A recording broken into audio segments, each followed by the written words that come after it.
भैया इतना उपलब्धि और थोड़ा टाइम लगी हो गई बहुत हो गई बहुत आ गई 2 मिनट अध्यक्ष महोदय बहुत आ गई बहुत अरे अभी बहुत किए हम लोग जनता है इतना अचीवमेंट कैसे गिनवाएंगे हो गई 2-3 घंटा था हमके। अच्छा अध्यक्ष महोदय, सर्वप्रथम रेलवे संशोधन विधेयक 2024 पर बोलने का अवसर देने के लिए मैं आपको हृदय से आपका आभार व्यक्त करता हूं।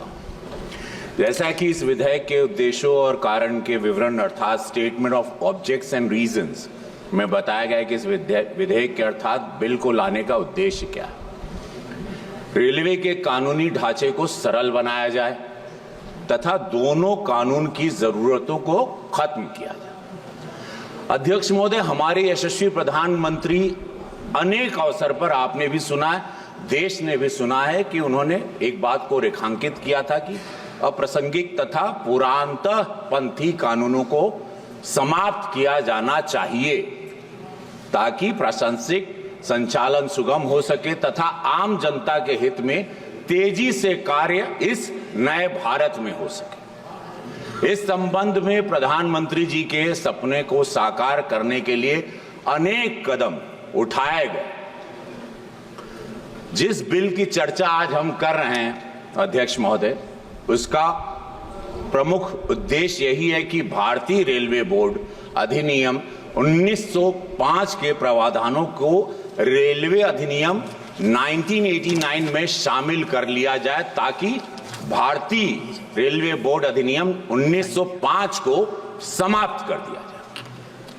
अध्यक्ष महोदय, भारतीय रेलवे भारत सरकार का वाणिज्यिक उपक्रम तो है ही, साथ ही साथ भारतीय रेल की सामाजिक जिम्मेदारी भी है। हर गरीब की जिम्मेदारी है आम जनता को यातायात के किफायती तथा सुगम अल्ट्रा मॉडर्न फैसिलिटीज सेवाएं उपलब्ध कराई जाए। वर्ल्ड क्लास भारत में अध्यक्ष महोदय 13,000 से ज्यादा ट्रेनें चलती, लगभग 2,40,00,000 लोग सफर करते। इतनी बड़ी तादाद अध्यक्ष महोदय रोज सफर करना भारतीय रेलवे के लिए या वर्ल्ड के किसी भी रेलवे के लिए किसी चुनौती से कम नहीं है। Next to impossible to handle such a huge population. इतनी बड़ी तादाद को लोग रोज सफर करना भारतीय रेलवे कैसे हैंडल करती है। मैं मंत्री महोदय को दिल से प्रणाम, धन्यवाद। यशस्वी प्रधानमंत्री मोदी जी को धन्यवाद। कितनी दूरदृष्टा सोच रखते हैं हमारे प्रधानमंत्री। माननीय प्रधानमंत्री जी के विजन को साकार करते हुए भारतीय रेलवे ने अनेकों माइलस्टोन हासिल किए हैं और कीर्तिमान हासिल किए हैं। भारतीय रेलवे की तरफ से जारी अभी हमारे मंत्री महोदय भी बता रहे थे, जो आंकड़े हैं 2023-24 के दौरान यात्रियों की संख्या जो रही है अध्यक्ष महोदय 648 करोड़, 648 करोड़, 54 करोड़ नए यात्रियों का इजाफा हुआ है इसमें। The people used to travel and now because of the facility and the comfort and precautions and safety, भारतीय रेलवे के ने 2022-23 के दौरान माल ढुलाई, विद्युतीकरण, नई लाइनें बिछाने, दोहरीकरण, लोको उत्पादन और उसके साथ सुरक्षा में सुनिश्चित करने में शान उपलब्धियां हासिल की हैं, जग जाहिर है। माल ढुलाई भारतीय रेलवे वित्तीय वर्ष 2022-23 के दौरान 1,512 एमटी की ढुलाई की है तथा 2.44 लाख करोड़ रुपए का राजस्व हासिल किया, जो अपने आप में एक ऐतिहासिक रिकॉर्ड हुआ है। और अध्यक्ष महोदय, इस सबके पहले मैं सभी हमारे माननीय सांसदों को भी बताना चाहता हूं कि नरेंद्र मोदी जी की सरकार के पहले, एनडीए की सरकार के पहले यही रेल, यही व्यवस्थाएं, क्योंकि हम लोग देहात से थे तो हम लोगों से वो भारत भी हमने देखा है और इस भारत को भी 10 साल में देखा है। सबसे बड़ा भ्रष्टाचार का केंद्र हुआ करता था कि rail means definitely corruption will be there, और ये 10 साल में जीरो करप्शन, ये अनबिलीवेबल है। ये काबिले तारीफ है हम इस सरकार को दिल से धन्यवाद देना चाहते हैं, अपनी सरकार को और इस भारत सरकार को। भारतीय रेलवे ने वर्ष 2022-23 के दौरान जो माल ढुलाई, विद्युतीकरण, नई लाइन बिछाना, दोहरीकरण, लोकोत्पादन, उसके साथ सुरक्षा में सुनिश्चित किया है। मैंने आपसे बताया माल ढुलाई भारतीय रेलवे वित्तीय 2022-23 में आपने देखा 2.44 लाख करोड़ का इजाफा हुआ, ऐतिहासिक रिकॉर्ड विद्युतीकरण। भारतीय रेलवे मिशन 100% विद्युतीकरण को पूरा करने के लिए बड़े तेजी से आगे बढ़ रहा है। वित्तीय वर्ष 2022-23 में 6,542 आरकेएम का रिकॉर्ड विद्युतीकरण ने किया है। Unbelievable, this is fantastic. Life line कही जाती है भारत की।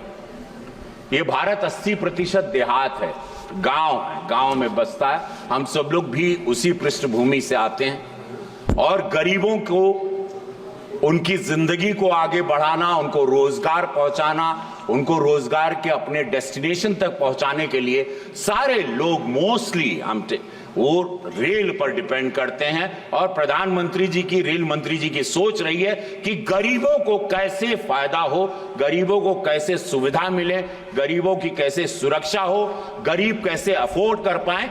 सब्सिडी भी आप, हमारे अब मंत्री जी ने बताया 56,000 करोड़ सब्सिडी मिलती है, जिसमें हमारे senior citizen to everybody, whoever buys ticket, they get subsidy rate and it becomes very cheaper for them। बहुत ही सस्ते दामों में टिकट होती है। और ये एक अद्भुत रही सोच कि टिकट अगर आप नहीं ट्रैवल करते हैं तो आपको पैसा तुरंत रिटर्न आता है। अगर आप ट्रैवल नहीं करते और अपनी टिकट कैंसिल करते हैं, पहले टिकट के पैसे डूब जाते थे। यह भी बहुत सोचने जैसी बात है कि अद्भुत प्रयास रहा नरेंद्र मोदी जी की सरकार का। गोरखपुर से 3 ट्रैक, मैं अपने संसदीय क्षेत्र की बात कहूं, मेरी आंखों देखा है कि वहां तीसरी ट्रैक भी शुरू हो गई। चूंकि गोरखपुर एक ऐतिहासिक जगह है, गुरु गोरक्षनाथ धाम वो धरती है। 1 लाख लोग रोजाना गोरखपुर से ट्रैवल करते हैं, आना जाना उनका लगा रहता है। और वो सोच के हमारे रेल मंत्री ने, रेल मंत्रालय ने वहां पे 3rd ट्रैक शुरू कर दिया, जो कि हम वहां पे स्वयं मौजूद थे। यशस्वी प्रधानमंत्री मोदी जी भी वहां पर थे जब वंदे भारत। और मैं एक बात बताऊं महोदय जी, आपको जान के बड़ा, मैंने एक चिट्ठी लिखी थी और वो चिट्ठी लेके मैं प्रधानमंत्री मोदी जी से मिला था कि एक वंदे भारत हमको भी दीजिएगा। रेल मंत्रालय भी गया और आपको बताऊं, उन्होंने ना ट्रेन दी वंदे भारत, यशस्वी प्रधानमंत्री स्वयं वहां आए, उन्होंने इसको झंडी दिखाई। अब गोरखपुर से वंदे भारत चलती है तो एक सांसद की चिट्ठी को कितना दिल पर लेते हैं। जहां पर जरूरत होती है प्रधानमंत्री जी, रेल मंत्रालय, वहां तुरंत आप पाएंगे कि एक्टिव रहते हैं और उसको रिजल्ट ओरिएंटेड सरकार के रूप में इसीलिए जाना जाता है। तो अध्यक्ष महोदय जी, 3 ट्रैक के साथ गोरखपुर तो आगे बढ़ ही गया। नई लाइन वित्तीय 2022-23 के दौरान 5,243 किलोमीटर की नई लाइन बिछाई। रोजाना काम हो रहा है, एवरी डे। बुलेट ट्रेन के बारे में मैं बता दूं, पूरा देश जानना चाहता है। अपोजिशन हमेशा करता है कि क्या बुलेट ट्रेन पॉसिबल है। मैं उनकी जानकारी में दे दूं कि 300 किलोमीटर का ट्रैक लग चुका है बुलेट ट्रेन का। हम लोग बुलेट ट्रेन के लिए भी आगे बढ़ चुके हैं। बहुत सारे देशों से हमारी कंपनीज काम कर रही है। अल्ट्रा मॉडर्न बुलेट ट्रेन के हिसाब से मेरा देश एक विश्व स्तरीय, जो हमारे यशस्वी प्रधानमंत्री 2047 में विकसित भारत के सपने को लेकर चल रहे हैं, उसमें बुलेट ट्रेन भी हमारे लिए गर्व का विषय होगा। स्वचालित सिग्नलिंग, मोस्टली आप देखते हैं कि पहले 10 साल पहले एक्सीडेंट्स बहुत कॉमन थे, दुर्घटनाएं कॉमन थी, लोगों की, आम गरीब की मृत्यु होना बहुत कॉमन थी और कोई भी सेंसिटिव तरीके से उनको लेता नहीं था।